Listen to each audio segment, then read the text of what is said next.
Hey there, Altenew friends, it's Jaycee for a quick and easy card making hack to transform your layered Altenew floral die cuts from this to this, all from one very simple technique. To start my card project, I'm going to pull out the Craft-A-Flower Daffodil layering die set. Now these Craft-A-Flower layering sets come out every 7th of the month. So this is July 2021's Craft-A-Flower Daffodil, and underneath I have the May 2021 Craft-A-Flower, so that's Craft-A-Flower Buttercup. And you'll notice both of these have yellow or traditionally yellow flowers. To layer these flowers, I'm going to use the Summer Afternoon family of gradient cardstocks.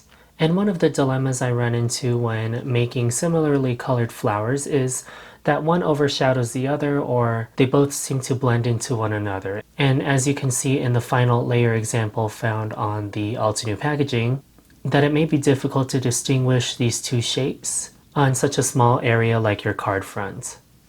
Now to start my card, I'm just going to simply arrange and die cut these flower images. There is one thing I want you to notice though. The progression is not always quite the same when layering these images. So in this case, Daffodil starts with a lighter color and Buttercup starts with a darker color. So just make sure you're paying attention so that your resulting flower is dimensional and beautiful. So I will start with Daffodil first. I like to purchase these adhesive backed magnetic sheets for easy storage for these layering dies, just so that I never have to worry about losing any of these smaller pieces.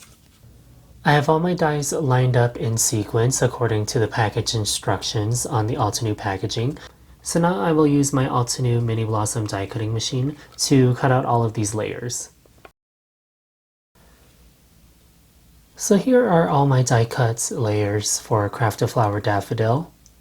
Before I glue anything down, I strongly encourage you to dry fit before applying any adhesive to the back, or if you use like a double-sided adhesive to anchor your layers together, then I would suggest you dry fit your layers before peeling off the adhesive backing, just so that you're sure that they fit together, so that there's no guesswork when bringing your adhesive backed layer onto your base layer.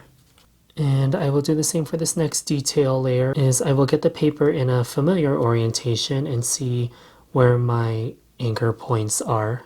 This especially rings true for these smaller pieces that don't connect to each other. So that's the beautiful dimensional portion of the petals. Now I will work on the corona or trumpet part of the daffodil. Thank goodness too for these Altenew tweezers. I can easily lay these really small pieces exactly where they need to go. I can avoid getting all the adhesive all over my fingers like I used to just by using these tweezers. Now I won't glue this portion down quite yet to my petals.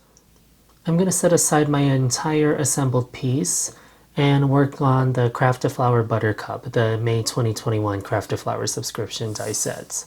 Now I am going to skip through the majority of the die cutting and layering process because it's relatively similar, and just note again the sequence of colors. So it is going to go from my darkest layer up to my brightest and then my second brightest layers, so that I get this dimensional flower with a petal that sort of cups and overlaps the main flower.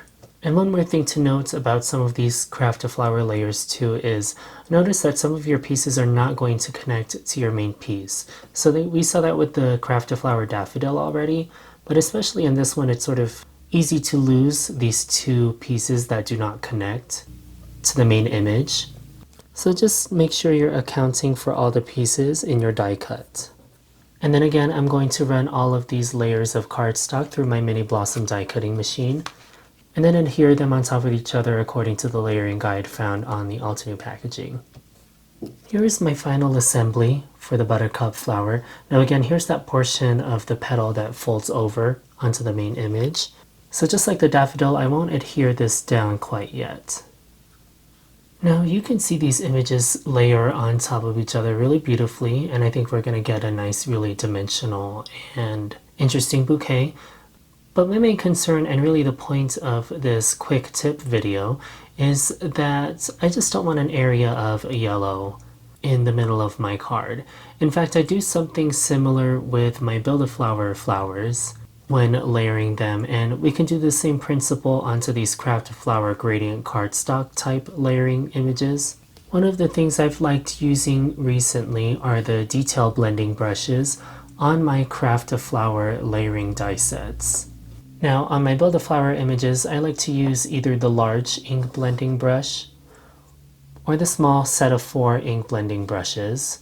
But in this case, I find that the small detail bristles on these handheld brushes work much better at giving me a little bit of striation and a little bit of dimension onto my gradient cardstock flowers. So I'll show you what I mean by that.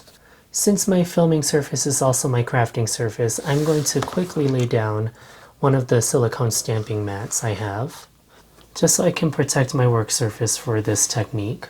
Now, like all Altenew colors, you can find color names in other mediums. So in this case, I have the Summer Afternoon family of gradient cardstocks. I can also pull out the Summer Afternoon mini die ink cubes. But I realize everybody's crafty stash is going to be different. So you can use either similar colors like this one. This is the Fall Harvest family of crisp die inks.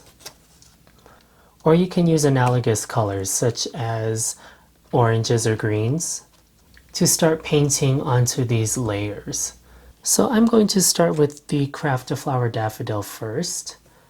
And I like to work from lightest to darkest ink. So for the corona here, I know that there is a little bit of dimension and depth on the more open portion of the flower. So I'm just going to add a little bit of ink onto the tips here. Now I did something similar with a previous perfect pairing, the one where I used my pattern paper stash, but I think this technique works especially well on your gradient cardstocks. And what I like about this technique is I can really concentrate color where I need it on a specific layer. I'm going to keep painting each petal as needed. I think one of the easiest places to start is at the tips of the petal and sort of bring that color in sort of a flicking motion. In this case, I apply ink as if I'm, I guess, sort of using my Altenew artist markers. Since I'm using the same detail blending brush, this is the number 10, I can go from lightest to darkest without having to clean my brush off. So I'm going to add a little bit more of a darker layer to the tips of these petals here. Now that I'm on yellow ochre, I decided that my petals and my corona or trumpet are dark enough. So I'm going to use the yellow ochre as more of a shadow for this middle portion here.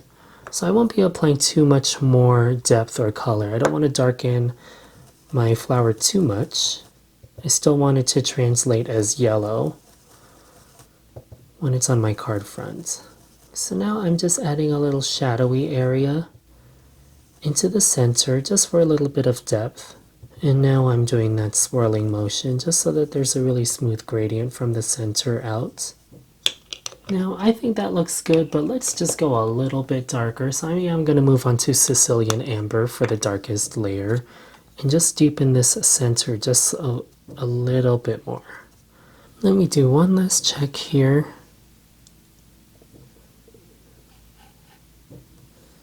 And I really like the way that looks now. So even in comparison to the Buttercup flower, which I realize is going to be lighter regardless, now it looks like certain elements are already being raised off of the page, especially the trumpet portion of the daffodil here, just by adding a little bit of detail with the detail blending brush. So now this is why I didn't glue down these portions, because now I can sort of plan ahead where I want shadows, so that I don't completely lose the dimension of this center portion here. So I can do the same with this portion. Instead of ink blending on top of this and losing dimension, I can add a lot more darkness and depth into the center. And when this overlays, it'll look like it's already raising out the page without any sort of adhesive or cardstock stacking. So I will just keep on adding ink, and I will go in the same order as before. So I'll start from lightest to darkest. So in the Fall Harvest family of inks, that's Butternut first. And again, just like before, I'll be adding a slight layer to the tips of the petals.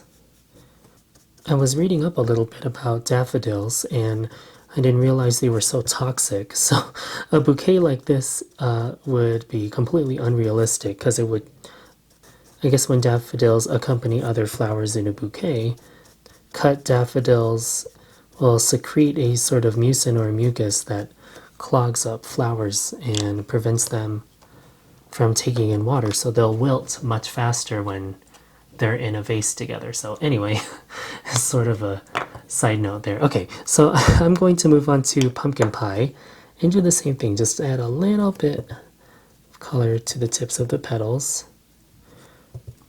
I want these buttercups to remain bright, just like what they're characteristically known for.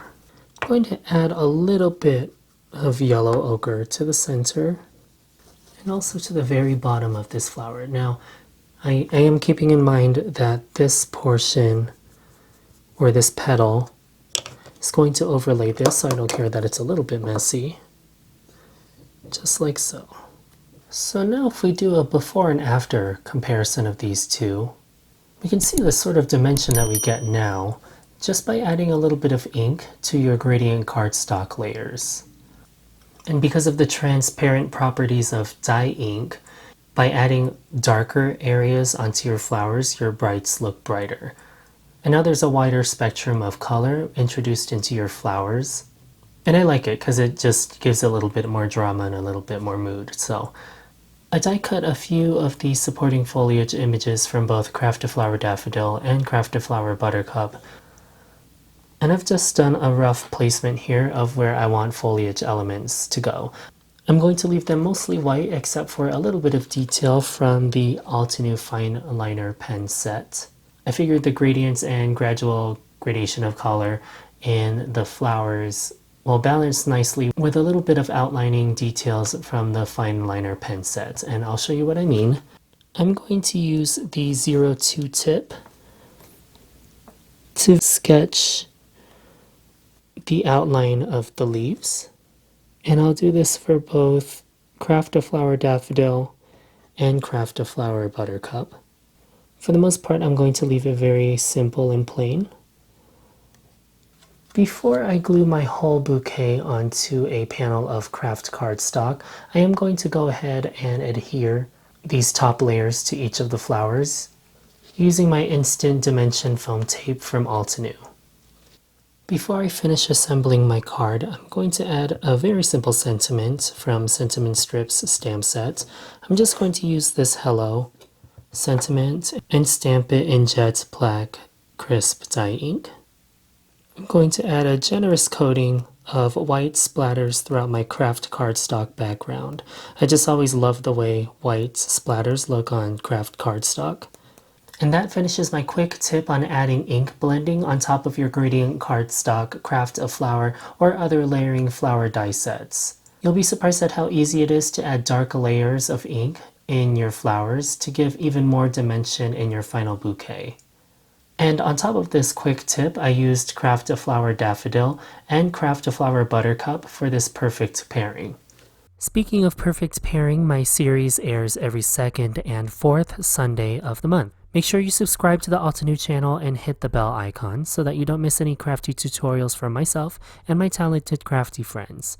Thank you so much for watching this perfect pairing episode with me, and I'll see you in the next one.